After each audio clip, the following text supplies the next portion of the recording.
Whoa, Trophy Kids, presented by Bad News Media. It is the SEC College Football Preview for 2024. We've made it, folks. We got Week 0 games this weekend. We've gone through 3 of the Power 4 conferences, Big 12, Big 10, ACC, all out, wherever you get your podcast from, also on the YouTube channel. Today, we are talking SEC football. Might sound a little bit different, might look a little bit different for those watching on the YouTube page. I did come back home to Virginia to visit my parents, so I'm kind of held up in one of the rooms in the house. So I apologize if the quality from an audio standpoint isn't the best. We're kind of working bare bones here, but we're going to get some really good content out to you here. NFL podcast should be also coming out here relatively soon. Michael will be back with me to do the NFL show, so a lot of good stuff headed our way. But today we are talking SEC football, the behemoth that is SEC football.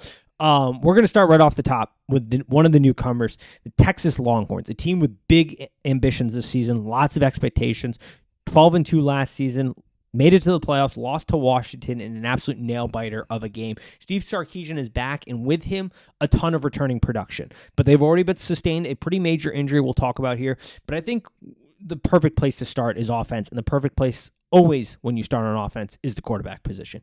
Quentin Ewers is back for Steve Sarkisian this year. He could have probably headed off to the NFL, but him and Steve met, had a talking to, decided to come back. And this is great for Steve Sarkisian because you allow Manning to sit and cook another year, be the backup. If anything happens, you've got a nice insurance policy. But more importantly, Ewers is sort of the perfect quarterback to run this Texas offense and what Steve Sarkisian wants to do from an offensive playbook standpoint. You know, it's a lot of RPO, play action. Quentin Ewers has been elite with that stuff. Like when he gets an assist from a play action or RPO type of style, he's been absolutely fantastic. The problem, and you saw it in the Washington game at the end where that ball kind of sailed on him and he didn't drive it, is when there's a little bit of pressure or the moment kind of steps up, things sort of break down a little bit here for him. So let's see if this is the year he can kind of round out his game, even take it to the next level. From a pressure standpoint, though, Texas has got to be pretty enthusiastic. They're going to see less of that this season because this offensive line brings back 4 of 5 starters. This is a line where the floor is set very high. There's a couple of these teams out there this year, especially in the SEC, where the floor is set high, but consistency is lacking. And if you want to be a national championship contender, if you want to make a deep playoff run, the offensive line group just has to be more consistent. And for Texas, there's a lot of optimism that as long as they are more consistent, this is an elite group. I mean, you saw it in a game last year like Alabama. That was a fantastic performance by the Texas offensive line. They manhandled the Alabama defensive line. They played absolutely spectacular. But then later in the season, they'd have these games where they kind of just disappear on you. So consistency is going to be key here. But they're returning 4 or 5 starters. You know, Kelvin Banks is back at left tackle. Really solid left tackle there. Couldn't hope for much better. Jake Majors is back at center. DJ Campbell is back. You know, but can he make that next year jump in his development? We'll see. Cameron Williams, he's got to play up to the physicality profile that he brings, but I think you're very optimistic about that offensive line, which is going to be great because the running back room is going to need a little bit of help. CJ Baxter goes down. That's a big loss because CJ Baxter had this ability to create both in the pass game and the run game, and he offered, you know, Jadon Blue, who they're very high on, for obvious reasons. He's a speed demon. He offers big explosive plays, but having him not be the primary back was definitely going to be a win for Texas. Now he's got to step up into that primary role. You're now going to have to hope a guy like Wisner can step up as well and take on the carries. The wide receiver room, they're replacing a lot.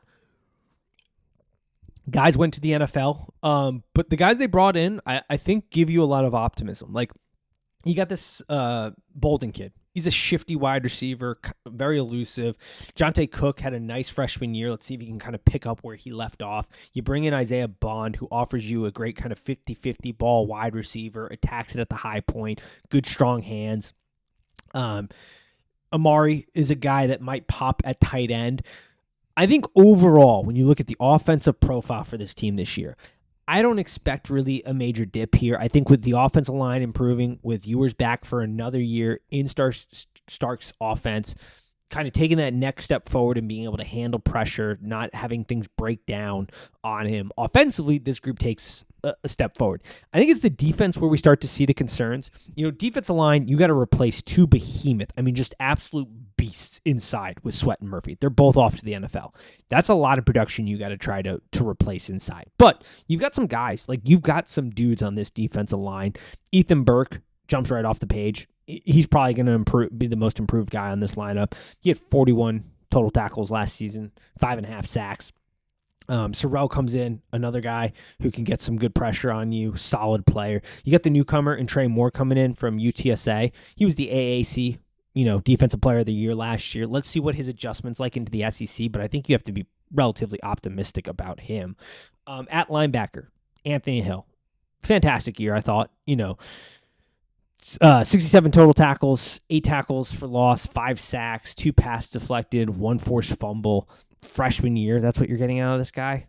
Like, that's pretty good. The secondary is where I have the most concern. Like, there's a lot of dudes in this room that have to step up. I would have felt a lot better if Terrence Brooks didn't leave, but they clearly feel good with Malik Muhammad. I don't know why you wouldn't feel better with both guys. Like, it feels like this is a year you can just go to the boosters and ask for a little extra money because this is a buy-in year. Like, this is like, let's buy in here this year. And they didn't do that. They let Terrence Brooks go. We'll see. I mean, that's not to say that there aren't guys in this secondary that can't step up. It's just, that's a wait-and-see game. Like, who are going to be those players that step up? I don't have a great feel for that. We're going to have to kind of watch that develop as the season goes on. But defensively, I think there's a reasonable expectation that defensively they're going to take a little bit of a step back this year. But offensively, if they can just take a little bit of a step forward, we know offense is more correlated to the win-loss column than defense. You still need a defense, though, but we know that that's a thing. And even if they don't take even that big of a step off defensively, a move forward offensively, like I said, you're a sailed ball away from playing for a national championship last year. Quentin Ewers doesn't sail that ball at the end of the game, and he puts it on a line. Last year ends maybe a little differently, but we'll see in their adjustment here in the SEC. Texas A&M, bringing in a new coach, and Mike Elko. Colin Klein is the OC. Jay Bateman will call the defense. Elko, I think, is just a really solid hire. Like, he's going to get a handle, not only the culture of Texas A&M, but I do think from a schematic standpoint, he is an upgrade over Jimbo Fisher. The game just passed by Jimbo Fisher. We know that at this point. And you have the resources of Texas A&M. Like, I think as a Texas A&M fan, you have to be relatively optimistic.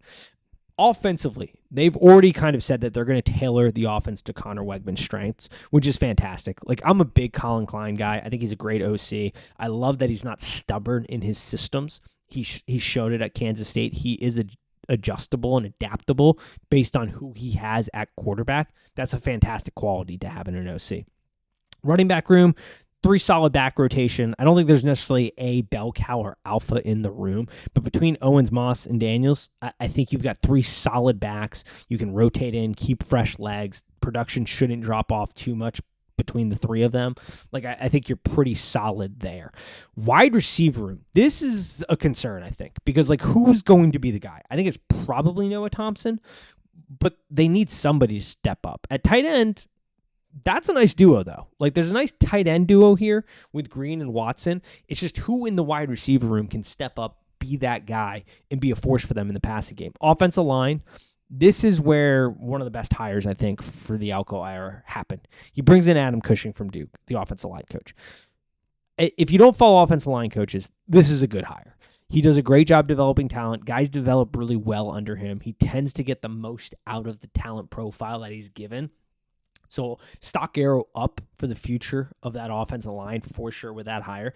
Defensively, like, Mike Elko is going to have a good defense. It's just how good can it be in year one? Let's see. They're going to lean on the defensive line. That's for sure. Because Elko doesn't love to bring pressure. He's not a big blitzer.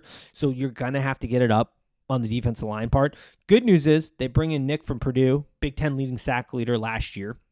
You have DJ Hicks at defensive tackle, Turner at the other tackle, and Stewart at the defensive end. Pretty good right there. Depth behind him, I also think is going to be pretty nice. So I think defensively, it should be a solid unit. How high their ceiling is, that's going to be the biggest question. They need it to be pretty high. The floor's high, but can they become a really top-tier unit in the SEC? We'll see.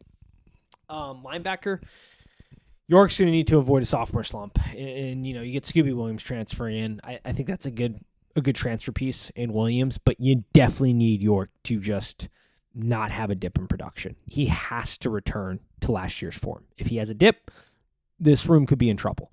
Secondary, a lot of transfers. Will Lee transfers in for K-State. Tyreek Campbell does stay, which is nice. You've got Hill, who should hold down the nickel group or the nickel position. I think the group overall should be improved. The concern is how quickly can they get up to speed? How quickly can they play as a unit? Because you got Notre Dame right on the rip of the season. But outside of that, schedule's pretty nice for Texas A&M in year one of Mike Elko. So if that unit can just gel quickly, I think you're relatively optimistic about this Texas A&M team, the future for them this season, and then past this season, it's a nice future. But now I want to talk about one of the teams I've been dying to talk about in the SEC, and that is the Alabama Crimson Tide. Kalen DeBoer comes in as head coach. Kane Womack's going to be his DC. These two were at Indiana at the same time under Tom Allen. If you know anything about the Tom Allen years, the most efficient years offensively and defensively were when these two were on the staff. They were OC respectively and DC respectively. Kane Womack comes over from the head coaching position at South Alabama. He's got pipelines in the South, which is going to be really good from a recruiting standpoint. I love Alabama long term. I think that the stock arrow is up. I mean, just look at what he's doing in the recruiting class already for DeBoer, which makes sense. Like, I never thought recruiting would be a huge issue, at least on the offensive side of the ball, because he's won everywhere he goes. Offensively has been fantastic. You just sent 3 wide receivers, a quarterback to the NFL. Hello? This dude creates great offenses. You want to be an offensive player, put up big numbers, and go to the league? Kalen DeBoer is going to do that for you. So that's a good stock arrow upwards. This season, though, Jalen Milroe is going to be a project here for Kalen DeBoer, but it's going to be a nice project because Jalen Milroe is a raw ball of clay that is ready to be molded because he's elite at a handful of things, and he just needs to get better at some things. He's elite at the deep ball, rated second best last year in big throw rate, 20 yards or more. He's really good from a running dynamic standpoint. 35 runs of 10 yards or more, which was 4th among FBS quarterbacks last season. The middle of the field, the short to medium throws are where he struggled a little bit. I think a lot of that just came from, I don't know if it's getting necessarily antsy or just things speeding up a little bit too quickly, but then the mechanics start to break down a little bit, and that's where the problem can start. But that's where Kalen DeBoer does a fantastic job. Like, he does a great job at developing the quarterback position. He does a great job of helping cleaning up mechanics, which really helps with your short to intermediary throws. And that's really kind of where you saw a lot of Jalen Milroe struggles come. It's when the mechanics would break down a little bit, especially in pressure situations. He was holding onto the ball a little bit too long. So if you can just simplify things a little bit here, clean up the mechanics, Jalen Milroe, I think, can take that next step this year. I don't think that's out of the realm of questions. Like, it feels fair. Running back room, they'll probably take a little bit of a dip, but I don't think it'll be too big of a dip this season. Miller and Hayes are both very good options for them.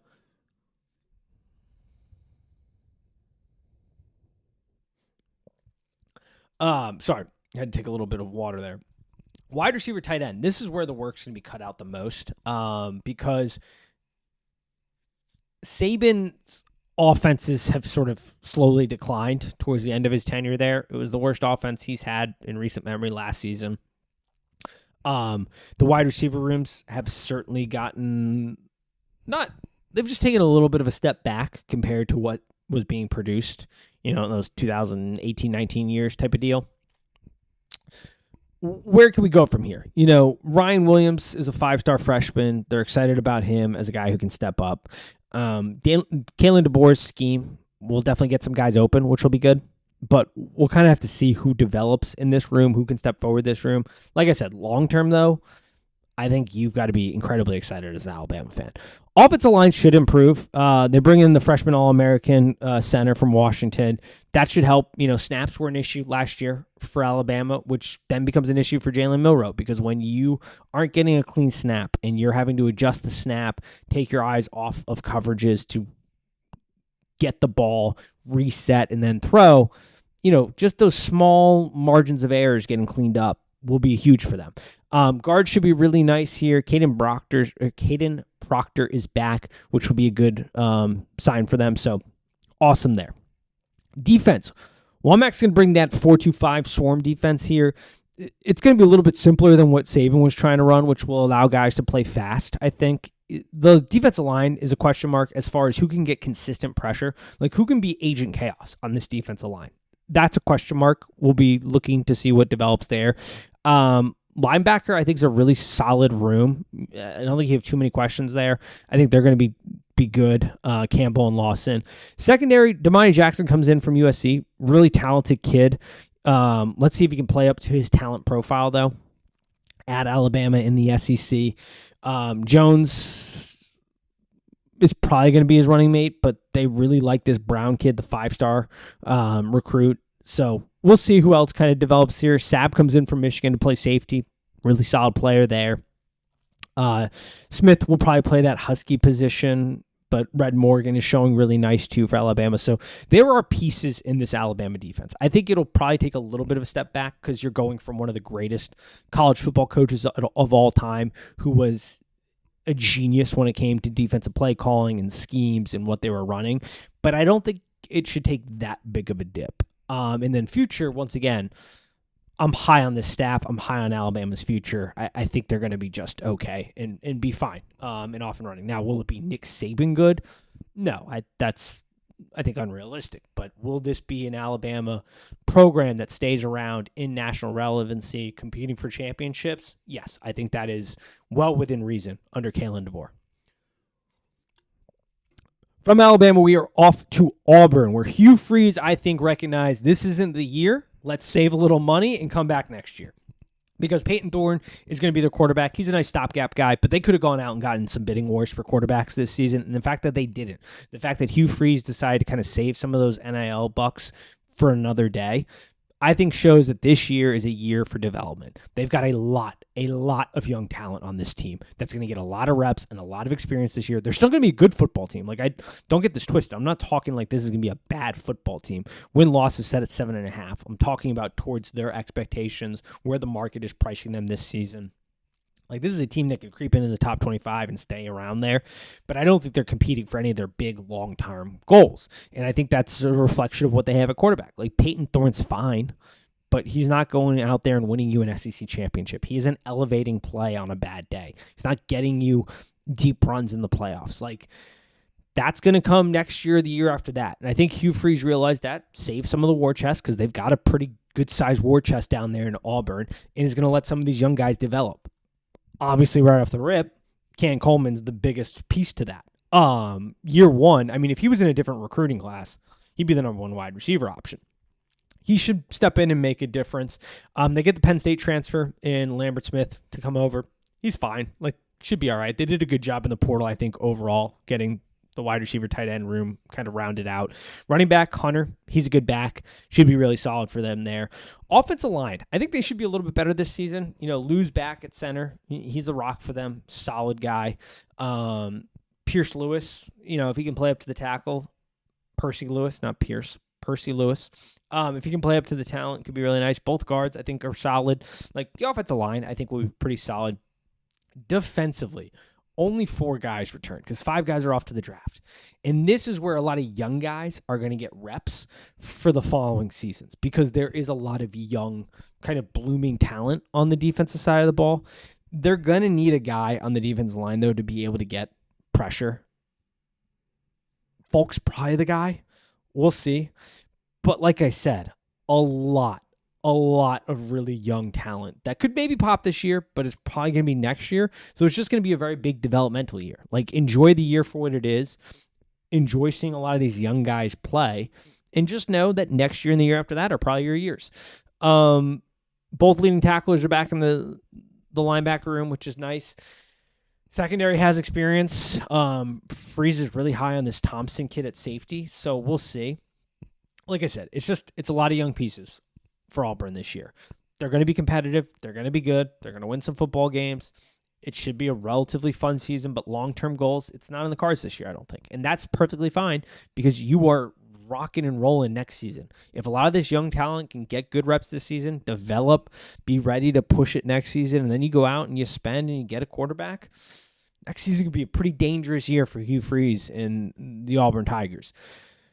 Off from Auburn, we are to Florida, where Billy Napier is got a brutal schedule ahead of him. At this point, everybody knows it. This schedule is one of the hardest I can remember in recent memory. 6 wins should save his job. I hope it saves his job. If you win 6 games with this schedule, whew, man, their win total is set at 4.5 right now. I feel a little bit for Billy Napier here because Florida was looking to try to build this thing long term. It's year 3. This is a coaching staff that could have been a lot more portal heavy, but because there was the idea of like, let's build this out for the long-term success when you look at these big programs is still a lot of high school development guys building those pipelines and then using the portal to kind of fill in some gaps. And that's how they tried to build it. And you could see the wheels starting to spin here, but because of what's happened the last 2 years, the boosters are sort of in a holding pattern. Recruits are now somewhat in a holding pattern because they don't know is Napier even going to be here next year. And you've got an incredibly tough schedule. But things are starting to turn a corner here for Florida. So it'll be interesting to see if they play the patience game or not. Graham Mertz takes over for quarterback once again this year. He's back. He last year was solid, and that's Billy Napier right there. Like, he got the best out of Graham Mertz we've seen in a long time. We want to see him be more aggressive this year, for sure. Only 29% of his throws went 10 yards or more last season. So can he increase the ADOT? Will he be a little bit more willing of a down-the-field kind of passer will be an interesting question. But he performed last season very well, I thought, for Graham Mertz. Billy Napier got the most out of him. You've got a really nice prospect in the wings. Like, let's see what happens here. Eugene Wilson was a monster for them. Badger should be a good threat opposing him. So I think offensively, it's nice. Defensively, let's see where the strength and conditioning is here. Let's see if they can utilize the swamp because they got a bunch of games at home in that humidity early in the season. I look at this football team. I don't think 6 wins is out of the realm. It's going to be a struggle. It's going to be an absolute dogfight to get there. But if Billy Napier can get there, I think you stick with him. I really do. Even if he gets to 5 wins. I think if this team is competitive and doesn't quit, there is reasons to be optimistic here. Giving a 4th year and getting behind him early is going to lead to recruiting in trails. You've got some good young talent on the roster. It's just a tough situation. And make no mistake about it, Napier gets fired. He's going to get another job really quick because he is a good coach. Things just haven't, it's been a little bit of a struggle at Florida. And we'll see if Florida fans may not want to hear it, but I think long term, they're in a good spot if they stick with him. All right. From Florida, we move on to Georgia. Kirby Smart and this Georgia team are looking to win a national championship this year. They come in as my number 1 rated team in college football. I want to get this out front about Georgia so Georgia fans don't come after me. We're nitpicking here a little bit. I'm going to nitpick this team a little bit here, but there isn't a group that is bad on surface level. Everything is good here. It's just levels and varying degrees of good and great that Georgia's dealing with here, and trying not to have complacency. Offensively, there are no real holes. Beck is back. If you had to pick something here for him, it's improving the deep ball, being a more willing down the field passer. That showed up in games where, they're not beating the living crap out of somebody, but they need to push the ball a little bit. He's got to improve a little bit there. Etienne, big play threat, physical back in Robinson. The running back room is really solid. Wide receiver, you're without Bowers and Ladd, but you've got young guys. Dylan Bell had a nice end of year last year. Can he pick up where he left off there? There's good talent throughout the wide receiver room. Tight end room, still really deep and really good. The fact that Delp got reps last season because Brock Bowers was hurt, I think is going to be sort of a blessing in disguise. Offensive line, 4 or 5 starters come back. Tate Ratchler is arguably the best guard. He's a beast. Fairchild is solid. Xavier Trussell's really nice. Like, the line has a really high floor. How high the ceiling, similar to sort of like the Texases and the Ohio States of the world. I like this line better, so let's not get that started. But, like, how high can that ceiling be? Can there be another year of development here? What's that next step look like? But offensively, I kind of give them a tick up overall as a group this year. And then defensively, this is sort of where it comes down to, and, Kirby Smart got asked this by Nick Saban at SEC Media Day about, like, what young guys do you need to step up? Because there was recognition that, like, we're going to need some young guys to step up. This defense is a year away, I think. Once again, good defense this year, Georgia fans. Not saying they're going to be bad, but those kind of elite defenses we've been used to at Georgia, I think is a year away. Because you look at this defense line, like Stackhouse and Brinson are back. Two very nice pieces. But there's no Jalen Carter in this room. There's no Jordan Davis in this room. Like, you hope that, Williams is going to be able to bring chaos at the edge position. Once again, talented room, really good room. Is it elite? I don't know about that. CJ Allen, really nice freshman season. Mondo is back at linebacker. Linebackers, I think, will be pretty solid. Starks is back at safety, but Kirby's talking about a lot of these young guys, needing guys like Bolden, KJ Bolden to step up, and Robinson, who's a freshman. And they're going to need these kind of freshman players to take some major snaps this season. And so this is where we get back to that point. Like, I think defensively, this is going to be a very good unit. It'll be towards the top of the table in college football. Is it the elite Georgia units that we're used to? No, probably not. That'll probably be next year. Like, you look at the roster, there's so many young linebackers in this linebacker room. There's so many young, talented secondary guys. Defensive line, there's a lot of young talent that's going to get some snaps here and be able to develop. And we know Kirby develops defensive talent at an incredible rate. So overall, I think it's going to be pretty okay. Here's the part that we got to talk about with Georgia, though, and it's the culture and off-the-field discipline issues that Georgia is struggling to get a handle on, and this ultimately comes down to Kirby and his players that he's choosing to be leaders in that locker room. Because ultimately what's happening here is we're seeing reoccurring issues, the same thing happening over and over again at Georgia, and it's not getting cleaned up. And we keep hearing these reports that Kirby and the staff are taking it seriously, they're addressing it, but whatever message they're delivering is not getting home. And it's not a problem that is being, affecting play on the field. Like, it's not a culture issue that you're going to see come up when, you got to dig down deep, get your hand in the dirt, and really get pushed and come together as a team. No, these are culture issues that are having lifelong effects on some people we've already seen. They're silly, too. We have a lot of, speeding issues and driving. Those are silly things to continue to get in trouble for. But it's not uncommon at college football programs because we see these kids, they're young, they feel invincible, they got a lot of money, they have access to really fast cars.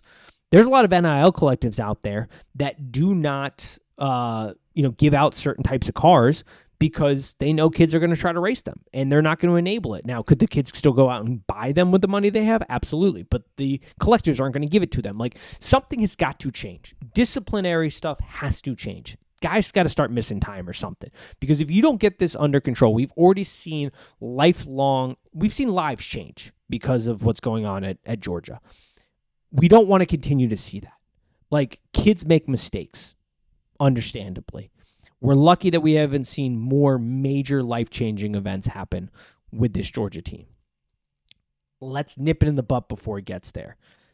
And it's got to be player-led, too, at some point, too. Like, the leaders of this locker room have to get some of this under control because, once again, this is an off-the-field culture and discipline issue that Georgia is just not doing a good enough job of getting the message home to these guys. And it's got to be player-led, I think, to a point. Kirby's got to be more willing to have players miss time.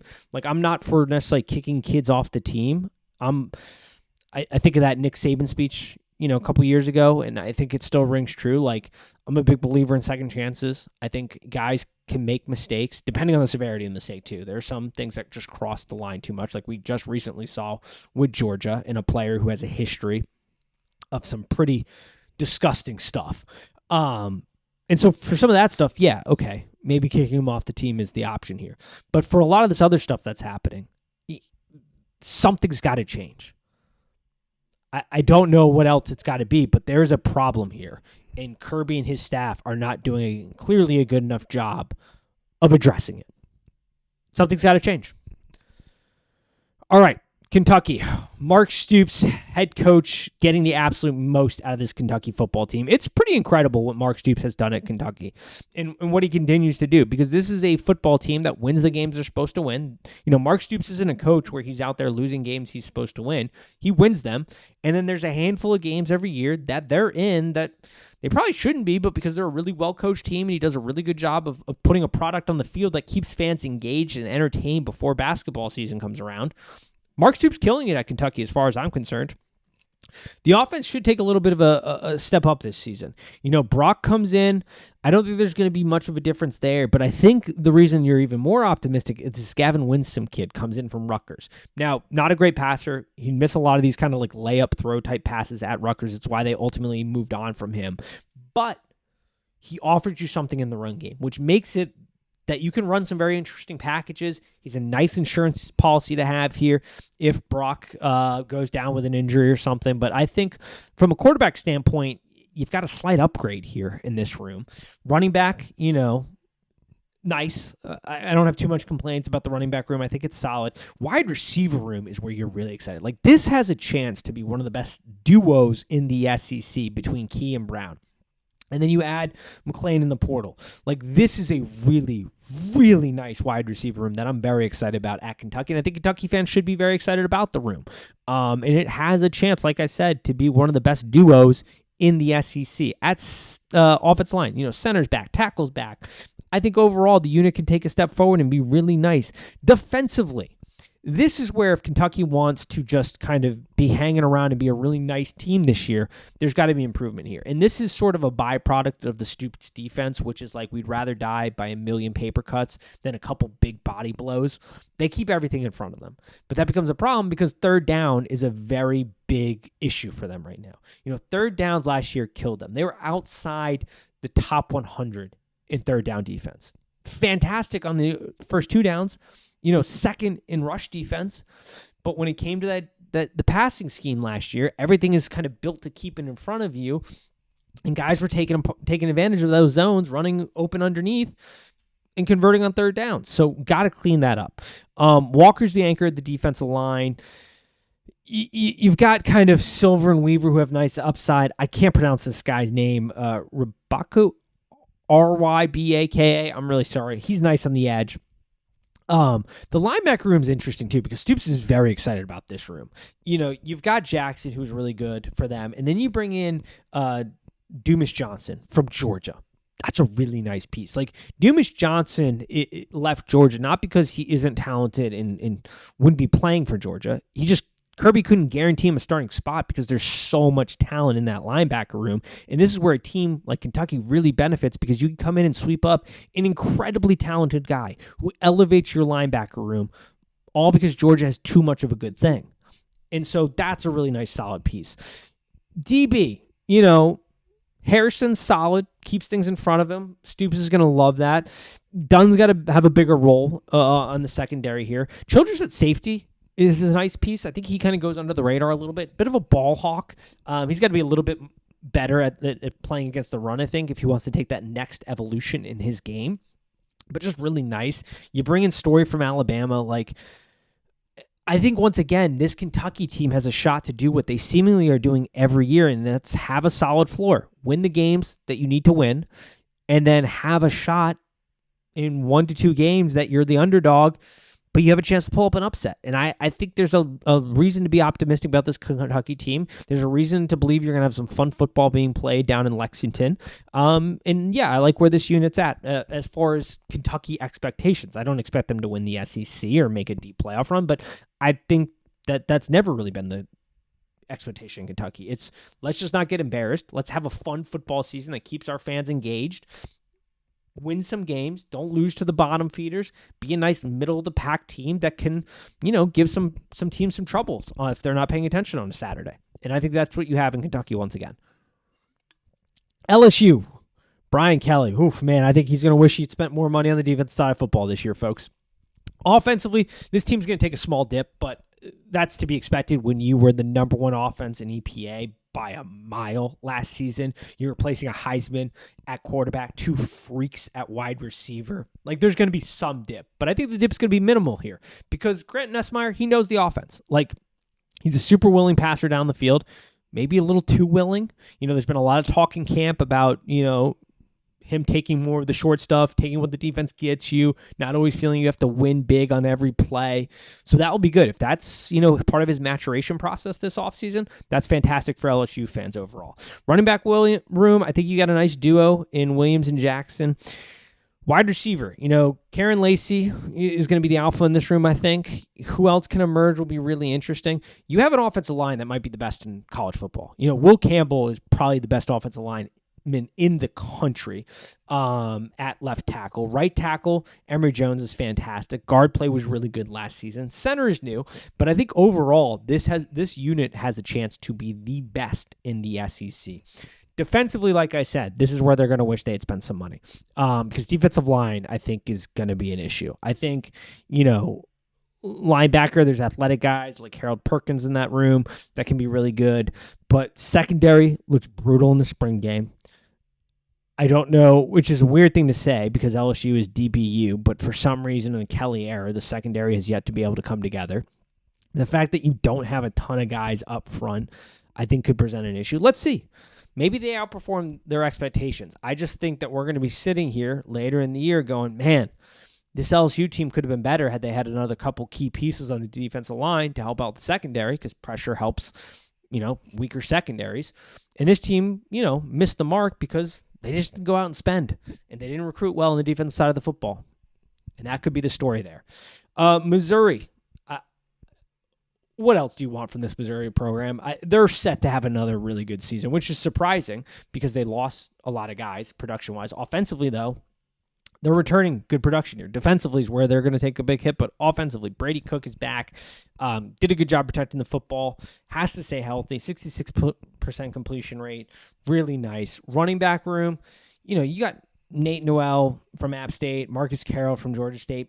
Both backs combined over 5,000 yards rushing career-wise. Like, very productive. Wide receiver room. We know what Burden is. Luther Burden is the best wide receiver in the country, in my opinion. Here's where the benefit comes from. Everybody knows he's the best. They're going to be keying in on him. But the 2 and 3 guy are really kind of nice here. Theo Weasel and Mookie Cooper, really nice pieces. Offensive line, they spent money here. The NIL collective came together. They spent some money. Marcus Bryant comes in from MSU. Caden Green, who was a starter at Oklahoma last year as a freshman, comes in. Like, offensive line should be nice. Defense is the problem for MSU, but they have a really nice schedule, so it's not going to matter much in the regular season, I don't think. But you lose 5 guys to the NFL at all positions. So you're going to have to replace a really nice defensive line. Christian Williams is a big body inside. The coaching staff is talking a lot about Johnny Walker at this kind of joker role. They hit the portal for Smith coming in from Georgia. And you get Zion Young from some MSU. We'll see. Can the whole be the better of the sum of the parts type of deal? I think I said that wrong, but you get what I'm trying to say there. Linebacker room, Tristan Thompson, Chuck Hicks, 2 guys that they grabbed in the portal, going to be solid. Secondary, you lose 3 guys to the NFL. Need guys to step up here in this room. We'll see what it looks like. But I think overall, I got Mizzou making the playoffs this year. Schedule sets up really nicely. There's good recruiting paths being built by this Mizzou coaching staff. A lot of good returning production. Like, I think future-wise, Mizzou is not a team that's just going to fall off the face of the earth because they had a really good year last year. They're going to be good again this year. They're going to be good in the future, I think. All right, let's talk Oklahoma football. Brent Venables got his team at an over-under 7.5. This offense is going to be pretty interesting to watch here this year, folks. Jackson Arnold steps in. He was the Gatorade Player of the Year in his class. Pretty accurate with the football. We saw some kind of early young guy woes in the small sample size we have with him, but it's a very small sample size. But they clearly feel comfortable with him because they let Dylan Gabriel walk, and now he's at Oregon. So this is going to be the interesting part. They want to take that step forward towards their future. Let's kind of see how he plays out. Running back room. It's explosive. Like, there's guys here that can break off big plays. that can be big, explosive backs. You just need a little bit more consistency out of there. The wide receiver tight end room, I think, is where there's an interesting conversation. Like, Deion Burks is certainly thought to be kind of the guy. It's the one they're high on. Let's see what he does as the one wide receiver at Oklahoma in the SEC. Jaden Gibson had a pretty decent, sophomore year. See if he can kind of take that next step. You get two good transfers in Sharp and Roberts at the tight end position, so I think tight end can be pretty good. They hit the portal hard for offensive line, though. What's this room going to look like? There are some nice pieces. There's a lot of big body guys in there. Can they gel? That's going to be a very big question for them. Defensively, third in the country in returning production. This is where the unit has to be elite. And this is where the Brent Venables experiment, if you want to call it, at head coach has to be better. Because when you hire Brent, you're hiring a guy who's not an offensive-minded guy. He was an elite defensive coordinator under Dabo at Clemson, elite defensive mind. We have yet to really see that at Oklahoma. And if you're going to have to be hiring offensive guys all the time because you hit on your offensive coordinators, like Jeff Lebby's gone now, so you got to go hire a new offensive coordinator. You're going to have to do that every time you're got a good offensive coordinator. You have to be consistently good defensively. This is going to be a big prove-it year because, like I said, they're third in returning production. Brent runs a somewhat complicated defense. It requires being in the system for a little bit. It's hard to just pick up right off the rip. So you have all these guys returning. What does this defense look like this year? It's going to be vitally important to this team's success. Ethan Downs is back. He can get pressure. You need a guy like Terry to be able to hold the inside strong. They talk a lot about this Jackson kid. He's a freshman. We'll see. They go out and they pay the TCU inside defensive lineman, Caden Wallard. Good player. Definitely ups the profile inside, but they clearly have a need at the defensive tackle spot because they even tried to go get a transfer out of Louisville. So there are concerns there, but I think defensive line could be fine. Danny Sutzman at linebacker, very productive last season. That's going to be a key player for Brent this year in this defensive success as a whole. Billy Bowman's a ball hawk in the back end. Washington and Spears-Jennings are back in the secondary. I think the way I view this is the offense has got a lot of questions because I don't know how well that offensive line is going to gel together. We don't know how well, production is going to be at the quarterback spot because it's a very small sample size, young guy, but there's a lot of talent there. So if you can capitalize on that, you just need this defense to ball out. And we'll see what happens there. Ole Miss, Lane Kiffin. Expectations are high. This is a team that is bought and paid for and ready to compete. They want to compete for national championships. I don't know if that's what's going to be happening here, but we shall see. Jackson Dart is back at quarterback. Efficient last season. Was good from a turnover perspective. I just don't know if he's that dude that can lead you to a national championship. Maybe, because he's certainly got weapons surrounding him. Like Bentley is back, very good. Amos comes in from Miami, 1,000-back rusher. Parrish comes over from the U. And by Miami, originally Amos, Miami, Ohio. Parrish, the University of Miami. I know, it's confusing. He led them in rushing, good running back room. Wide receiver, you have Trey Harris, all SEC player. Watkins is good. Wells is from South Carolina. Let's see if he can return to form. He was an all SEC, or he was a first team all SEC 2 years ago. Was out last season. Tight end room, really solid option there at this Perskun kid. Really good. That's something Lane Kiffin hasn't really utilized or been able to utilize a ton, but there's talent there. So let's see how that works in. 3 starters back from last year. Went and added 4 guys from the portal. Tons of experience. We'll see if it's the good kind of experience because depending on how you look at some of the rating services out there, they don't have this line very high. I'm more of a wait and see. It could be. But once again, you have Lane Kiffin calling plays. That's going to help out when the offensive line's bad because he schemes things up really quickly, really good, get the ball out quick. And so, yeah, I think offensively this is a solid unit. Defensively, they recognize they need to win better in the trenches. So what do? They go out and get Walter Nolan from Texas A&M. fantastic piece. Pursley comes in from Florida at the edge. The other edge is Jared Ivey. He's really good. They have really good depth here. They feel like they can rotate in multiple bodies, which will be really important. Like that's something that FSU, for example, last year did a really good job at, is being able to just keep defensive linemen fresh, especially when you're in the South there.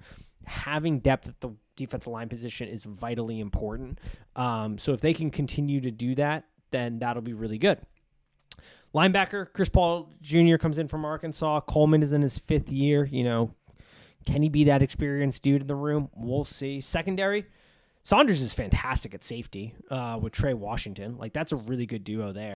Trey Amos looks good. So I think there's a lot of reasons to be optimistic about this Ole Miss team. They're going to make the playoffs, I think. But can they be a 10-win team? Can they be a deep run team into the playoffs? I don't know. We'll see. Offensive talent, there's a ton of talent on this roster.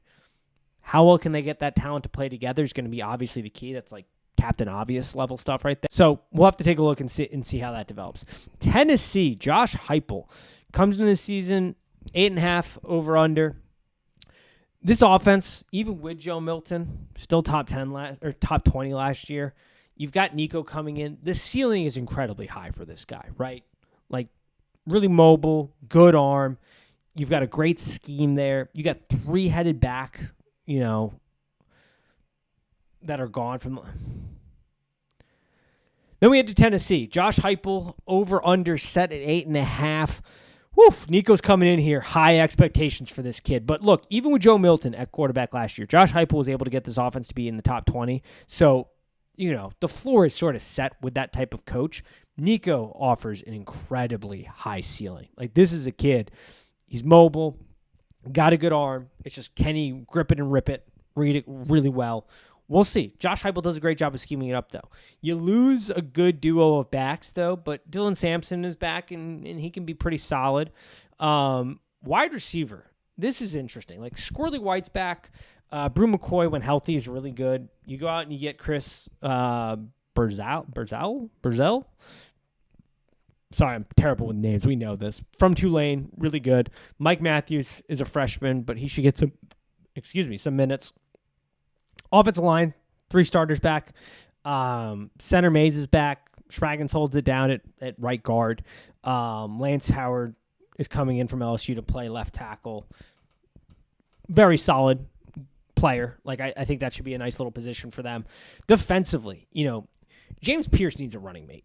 Like, let's just be flat out with it, because he's going to get all the attention. They need somebody on the other side to step up. Is that Bailey? Is that West? I don't know. But if they can't get somebody to step up on the other side of James, who's going to be getting double teamed, triple teamed, like he's going to be getting all the attention, this could be a long season for Tennessee.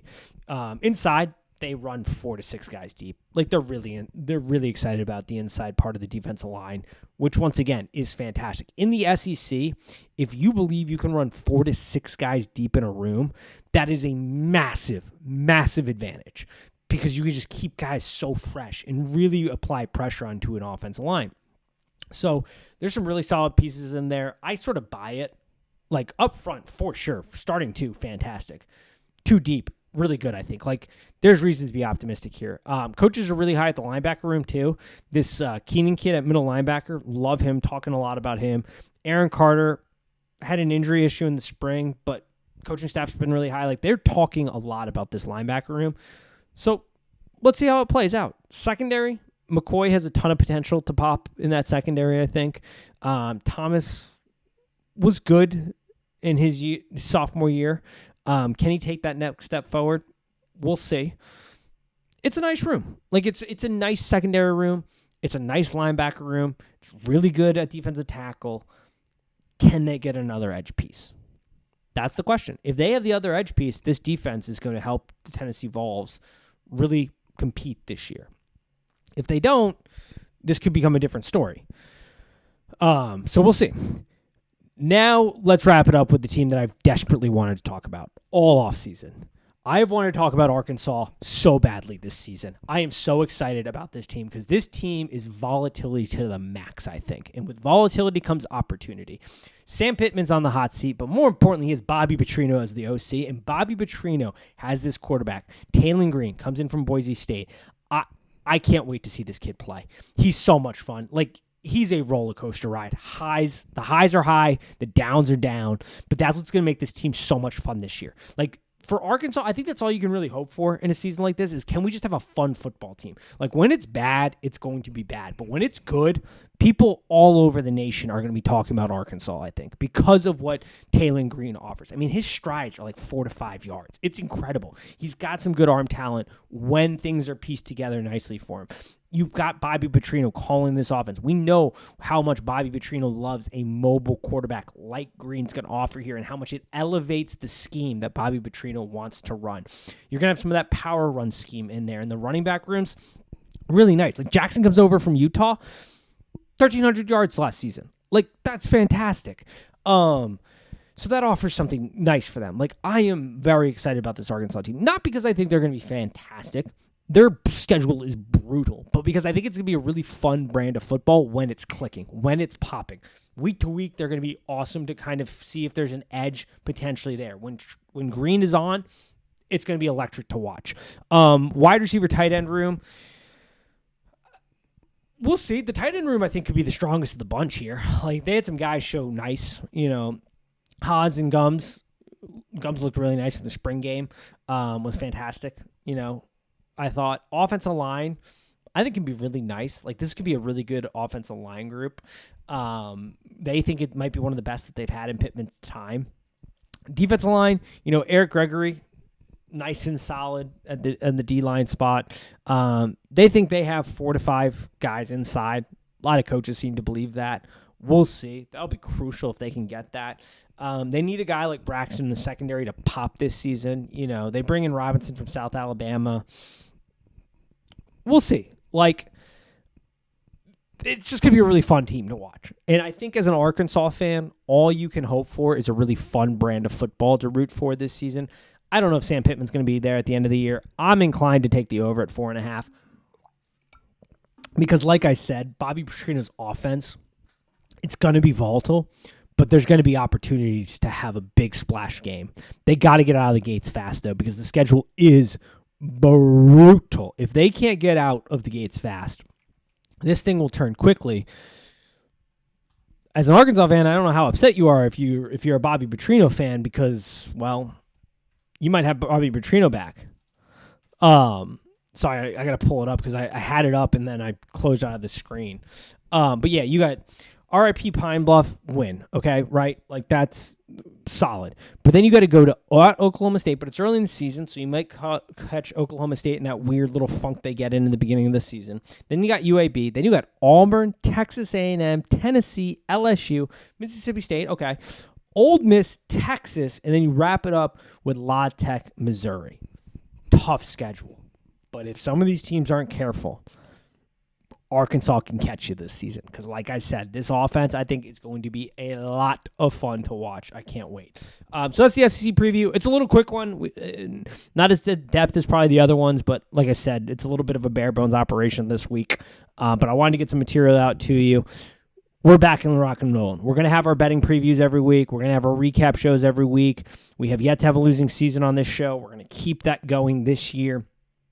Hopefully, we put in the work, we put in the time. This as fans. If you're a new listener, welcome. We're so happy to have you here. We're going to give you great content all season. I'm very excited. NFL show will be coming back here relatively soon. But as always, peace.